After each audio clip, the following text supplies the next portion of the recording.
By now, you've heard about Facebook, Twitter, Instagram, Zoom, Signal, WhatsApp, Telegram, and even House Party. But have you heard about Clubhouse, one of the newest and trending social networks that's out there? Let's chat.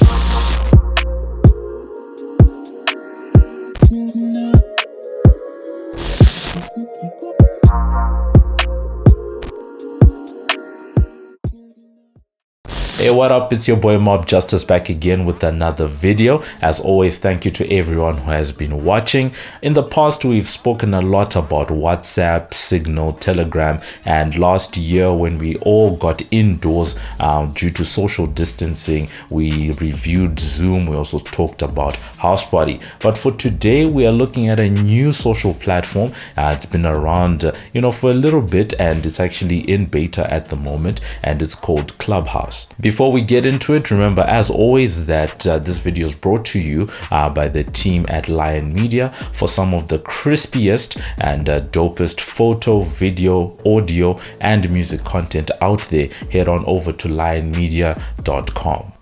So Clubhouse is a new mobile-driven social networking platform that's gained a little bit of a buzz in the last couple of months and actually gained quite a bit of a followership. I recently got onto the app and I'd actually heard about it for some time last year because there were a number of big artists that would sit and just have conversations on the app, and you'd hear that something came out on Clubhouse. The way that I describe Clubhouse is to say it's the cross between podcasting, workshops, panel discussions, and Q&As, right? If all of those different formats came together and had a baby, that's basically what Clubhouse is. Now, last year I did a video when Zoom and House Party and all of those platforms are coming to prominence, and specifically on House Party, the way that app was structured, particularly the rooms feature, I would say that Clubhouse has sort of become what House Party was trying to be, right? And it's actually interesting because what makes Clubhouse quite unique is the fact that it is conversation driven, right? It's all about having discussions, whether meaningful or very silly, but a lot of people are discussing very serious topical issues, whether it's marriage, whether it's finance, health and beauty, how to fund a startup, policy making, politics, war, all of these deep meaningful discussions. At the same time, some people use the platform to just chill, but all of it is conversation and discussion driven. There is no DM, no direct messaging on the platform. There's no texting on the platform. There's no video calling on the platform. There's no direct interaction that happens in the ways that we are used to in other platforms. It's all discussion based. It's all audio only, and I think that's one of the things that's really made Clubhouse quite unique. With some understanding of what Clubhouse is, what is the importance of the platform? And I think there's a couple of indications of why this thing is disruptive and could be a game changer. Now, the first is the fact that there are a number of prominent people that are on Clubhouse at the moment, and people are having really serious discussions and just connecting all over the world. I would say that one of the key things with Clubhouse is its ability to give you a rich conversation experience. But on top of that, the ability to network. Like I said, you have people all over the world, and in a discussion room, you can have people from, let's say, 20 different countries, and people are constantly following each other. And if you're savvy, right, you will find yourself being able to connect with people in your industry or field of interest, quite well. And in recent weeks, this point has been proven by a story that came out, because we remember that GameStop, Robinhood, it was a big story, especially in January into early February, when the price of GameStop really went up due to what was going on with the guys on Reddit, etc. And it actually then came out that the CEO of Robinhood actually explained all the things that happened behind the scenes due to a discussion discussion that was had between him as the CEO and Elon Musk, who we all know as the CEO of Tesla, and for some time earlier this year he was the richest man in the world. So you can see the level of engagement that's actually happening on the platform, and these are the things that are helping to drive adoption of the platform. Apart from that, you can usually gauge how important an idea or concept is when you start seeing people trying to replicate or copy that particular thing. We've seen this with Instagram and the Facebook group of companies for a while.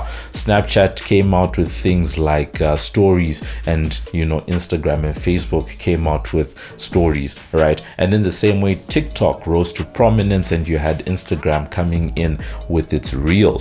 And now you see the same trend happening, because as Clubhouse has started rising to prominence, Twitter has its own competing platform called Spaces, and Facebook is actually rumored to be working on a similar concept, which sort of points to the idea that the guys at Clubhouse might really be onto something. Now, it wouldn't be a complete discussion about Clubhouse if we didn't at least mention the two big things that some people think are controversial about the platform, and things that some have actually had problems with. The first one, and it's the one that causes the most ire about the platform, is that Clubhouse is only available on iOS. So unfortunately, if you don't have an iPhone, you can't get onto Clubhouse. Some people feel like it's a bit elitist, and that Clubhouse is only going after a certain type of person, but at the moment it is what it is. That said, the team at Clubhouse has said that they are working on an Android app, so we just wait to see what's going on that end. But for now, it does seem to be working in their favor. The second part is that to get onto Clubhouse or to register an account, you need to be invited. It is an invite-only program, right? So you can't just download the app and put in your email and Bob's your uncle. No, you need to have someone else who comes in and actually gives you an invite. You click the link, you download the app, it verifies that that person is the one that invited you onto the app, and then you get onto the platform. Once you get onto the platform, you are initially given two invites where you can invite two other people onto the platform, and then depending on your engagement, etc., the app might give you a few more invitations as time goes on. From a business point of view, I really think their rollout strategy has been quite clever. They've definitely been quite what's the word I'm looking for? Intentional about the way that they're doing things. Firstly, going after iOS devices, but also the invite system, because they are a new platform, they are growing, which means they get to control the speed at which people come onto the platform, and they can scale their systems to cope with increased demand, in a sort of a systematic way, as opposed to if they randomly got 2, 3, 4, 5 million users all at the same time, as we saw with Signal a few weeks ago after the WhatsApp debacle. Some of their systems couldn't handle that increased demand. So now I'm just going to open the app and just run through some of the key features, because I think that will help to explain how the discussions and the clubs and all of that are actually structured. So if I open my phone right now and then we type in club, we see we've got Clubhouse at the top, and I really like the logo that they have. I think it's quite unique. You've got a guy with the guitar there, and when you open the app, you're greeted with this area, which is basically a timeline of sorts, and you see that there are rooms that are happening right now, and you see all the different discussions that are happening. These are all discussions. If you click on any one of these, then you are immediately transferred and you're connected and you can participate, right? So that's that part. Now you'll see the little greenhouses. Those are clubs, right? You can join a club, and let me slide over to my profile to maybe illustrate. So if I click on my profile, you see that this is my profile. you see that one of the key things is that you can write a bio. It shows you follower information, which is normal. It also shows you the person who nominated you. As I said, it's an invite only system, and Daniel is the person that nominated me. At the bottom, it shows you the clubs that you're a member of. So if I was to click this one, for example, private equity in Africa, it shows the profile and people that are, you know, in the specific club, do's, don'ts, rules. People usually put that at the top. And what happens is that this is a club, and there will be thousands of people usually in a club, and you can start a room. And basically, if you start a room, if we come back over to where we were, if you basically start a room, it allows you to choose, you know, where you want the room to go from, because you can have, you know, clubs that are, you know, based on just a room, or, you know, rooms that are based on a specific club. And what it does is, if you start a room, it will let all the people in the club know that you've started a specific room, and if they want to join the discussion, they can do that. Otherwise, you can have a closed room, pick a couple of people, and you just start chatting in that way. At the top, you've got your notifications. There's a little calendar feature at the top. It shows you that these are the different, sometimes you can schedule a room, a chat, a discussion. That's what you see at the top there. So we can just quickly use this one as an example. Basically, if you click on a room, it will just basically, you know, open it up, and you're now connected. You're now in the room. At the top, it usually shows the people that are actually speaking, and then in the middle, the people that are being followed by the speakers. And then if we scroll all the way to the bottom, you then get a section where it's the rest of the room and what is called the audience. Some of the key features is the fact that on this front, you can just click the little plus button, and if you click that, you can actually trigger the people that you follow, and you can actually ping them to join in the discussion if you want them to come into the room as well.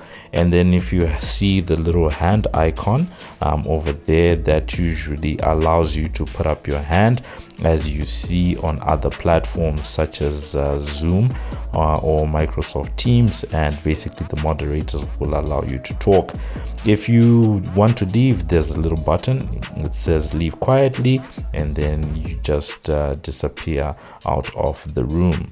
And if you click the little calendar, it actually shows all the different events or rooms that are upcoming, that have been scheduled, right? And then if you click the little bell notification that's here, it will give you details who the speakers are going to be. And then it also gives you some other functionality, the ability to share, the ability to actually, you can add to your calendar so that you get a reminder, join a room in progress, that type of thing. And then the last part is that if you click the search function, you can actually just show your different interests and actually register that way, because this is one of the key ways that you're able to join rooms. You can just, let's say, click hustle, and you see all the different things that are happening on that front of the clubs and stuff like that. In conclusion, I really like the app, and I think these guys have the potential of going far if they're able to, you know, keep implementing this unique strategy and make sure that they are able to scale without having too many issues. The fact, as I said, that you have the likes of Facebook and Twitter taking notice of the model means that there is something to what the team at Clubhouse is doing. With that said, I hope that they do keep it, you know, more or less the same, especially on the audio only front. The moment that Clubhouse decides that they're going to add chat features and video calling and all of these things, then they just become another Zoom, another Microsoft Teams, another WhatsApp, another FaceTime. There will really be nothing that's there to separate them. So if they stick to their core I personally think that they can go far, but it remains to be seen what the team decides to do. On the side of the big tech companies, Facebook and Twitter with its Spaces platform, really keen to see what that's going to mean about the evolution of the space. Simply because of two key things. The first one, if these guys come in, right, what feature set are they gonna offer? Is it audio only, or do they incorporate the rest of the features? Because these are platforms that already have a known way of operating, right? Are they gonna bring that mindset or that paradigm to this new space, or are they gonna try to follow in Clubhouse's shoes? The second thing is on the side of the actual concept itself. If it becomes commercial, all the people that are on Clubhouse right now having these deep, meaningful conversations, will they still want to have these conversations, in these spaces anymore, or are they just going to retreat back into their corners and continue as if nothing ever happened? That's the danger when things become commercial. And in terms of that word commercial, all right, at the moment Clubhouse is free to use, and we have discussed the issue of business models when we spoke about WhatsApp, Facebook, Signal and Telegram. And my suggestion, this is just me, have a subscription fee. Right, it saves you from doing all the ads, because the moment they introduce ads, it's going to dilute and water down what this platform is.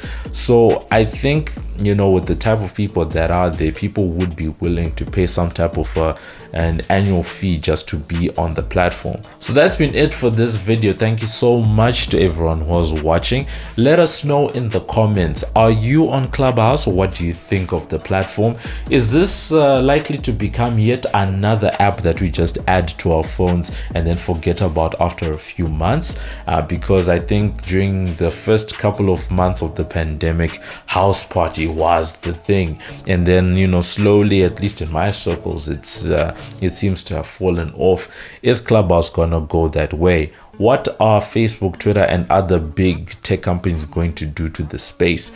And then on top of everything else, in your opinion, right, what do you think makes the platform unique? Are you on the platform? Have you joined? Do you think it is worth joining? Are people hyping it up too much? Let us know in the comments, and we'll catch you guys in the next video. This is Muffs Too Much, and you're watching MobbJustice TV. Like us on Facebook, follow us on Instagram, follow us on Twitter. We're there on YouTube. Thank you for watching our video. Subscribe.